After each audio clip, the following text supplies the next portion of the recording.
Untold Tales channel presents.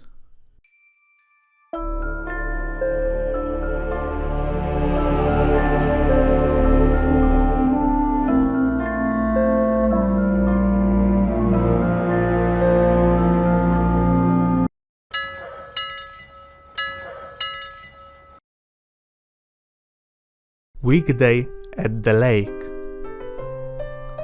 High, snow-capped mountains surrounded emerald-colored lake.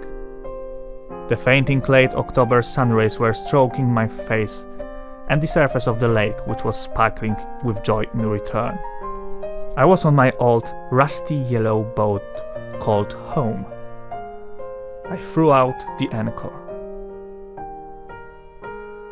What a pleasure! What a silence! At least I can hear my own thoughts.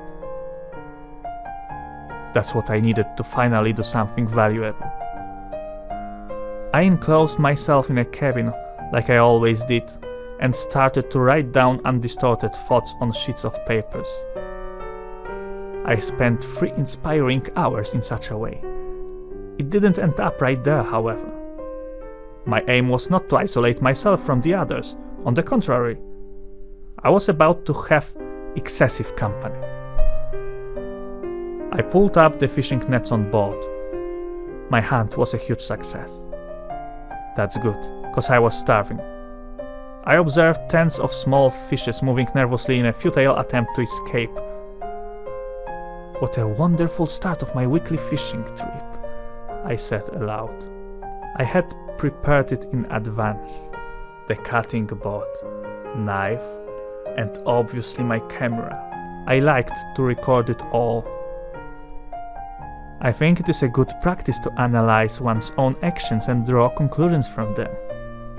Thus, after doing what I did, I tended to watch it over and over again to deliver better content next time. I cut the bread into small pieces so that my guests would be able to choke it. Then I put the huge aquarium in the middle of the boat and poured all the fishes from the net into it. Now I'm ready to begin, I said.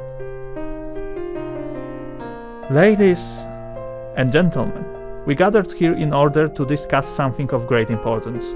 I apologize for any inconvenience suffered, but I do guarantee it is worth your time. I admit that it sounded as if taken from annoying political speech, but it catches the attention quickly, so I used it. You might be wondering, why are you still alive? Why am I not killing you now? These are the questions which are to be answered with one word. The principles. The principles to value life over death, peace over war, and cooperation over rivalry. The fishes always open and close their mouths. That time, however, I noted down that they opened them and kept that position longer than usually before proceeding to closure. You are living on a false conclusion that you compete for limited resources. That's quite the opposite. The resources are infinite as the universe is, and the only method to successfully reach for this infinity is by cooperation. You are all creative beings in their own way, and your creativity must add up to do this. If you destroy one of you, you are not only sucking away the existent and potential creative power from your victim, and thus from the universe, but also whenever you kill, you choose to use the destructive and wrongful energy in place of positive and creative power, so you make a double loss. Some of my listeners were already asleep. The others were chattering in between themselves. The last group was just giggling in the corners. I tried to boost their concentration level with some pieces of bread I prepared, but after consuming it, they went back to their normal attitude. I decided that it was enough and just let them go. After doing so, I went to my cabin and I was watching the recording from that meeting. That was the 200th weekday in a row with such a poor result. Changes in the lecture wording did not help. I was on the verge of giving it up, but I invented something out of the box. If talking to them all at once is counterproductive, Then I should deal with each one of them individually, I thought. I withdrew my forgotten fishing rod from beneath the cabin's bed. I'm gonna do it today. It's far before the sunset. I cast it and did what most fishermen do. I was waiting. Not even half of an hour passed when I caught 2 fishes at once. I was aiming at just one, but 2 may do as well. I laughed. At that moment, something strange happened. 2 fishes blended into snake-like eerie creature. It was eel, electric eel. I looked at all of that in amazement, when all of a sudden a wave of electricity passed through my body, paralyzing my senses. The eel did not want to kill me at that time, and it just fell into the water. He was not alone, however. The group of fishes was all around him, laughing in a way a crazy scientist or dictator from comic movie does. I bet that they were the same fishes which were my involuntary listeners. They did it every half of an hour. The only difference in between their mockeries was the expanding group of the laughing audience. Each time they did it, I felt my veins tensed up, along with my muscles, and I started to feel what I never wanted to feel, and told the others not to do it. The hatred. The dusk was coming, and along with it, their ultimate attack on me. At first glance, the scenario seemed to be identical. However, it was drastically changed. After being electrocuted, I fell overboard. I was instantly full of sharp teeth of fishes. It turned out that they were all piranhas, but I was too blind to notice it earlier. They feasted on my body.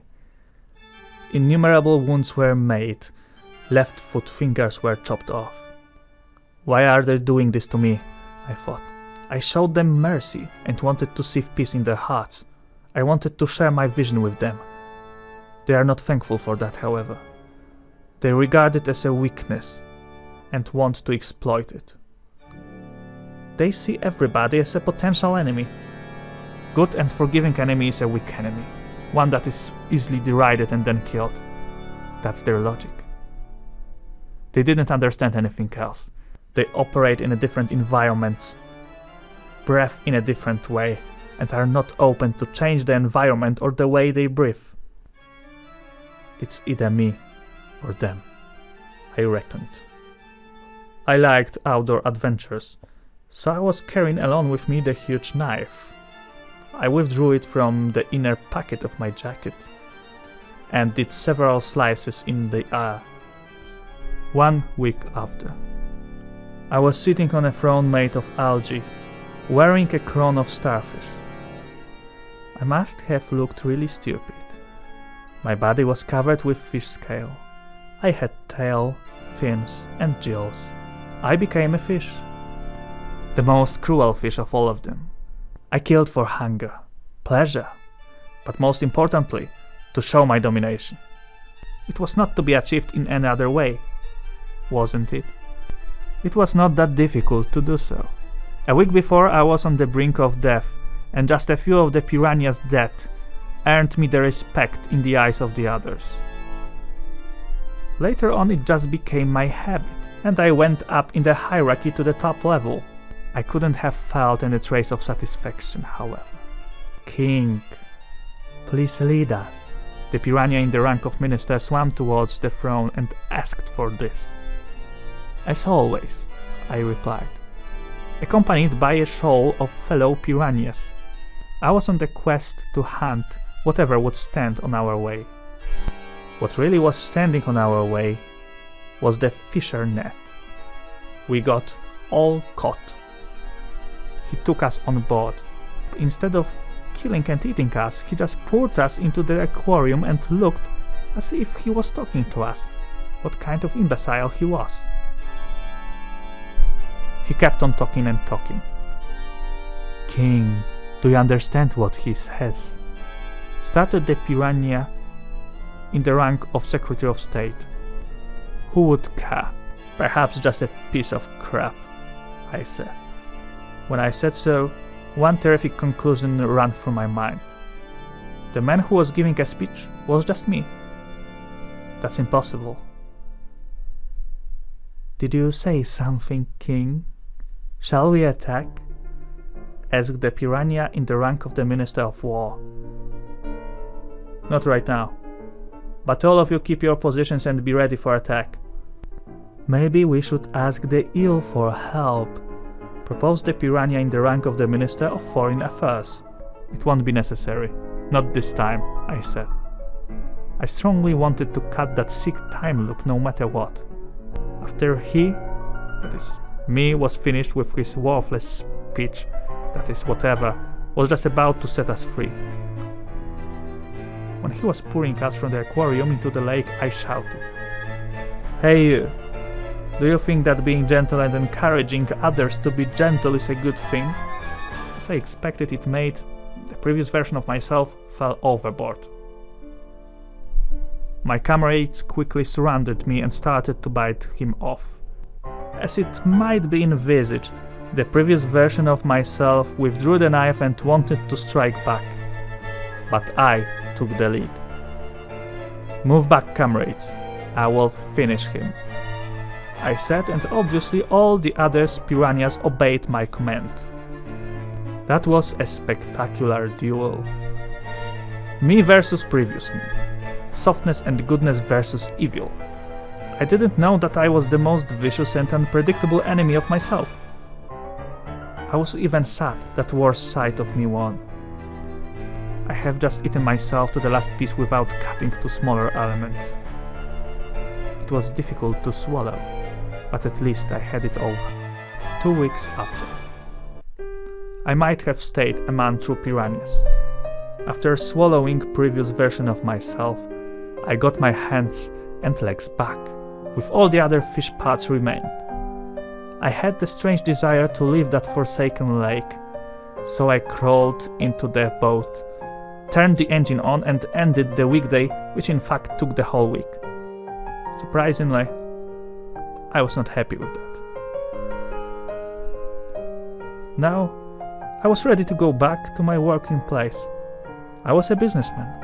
I had my tuxedo on and was running to get somewhere on time.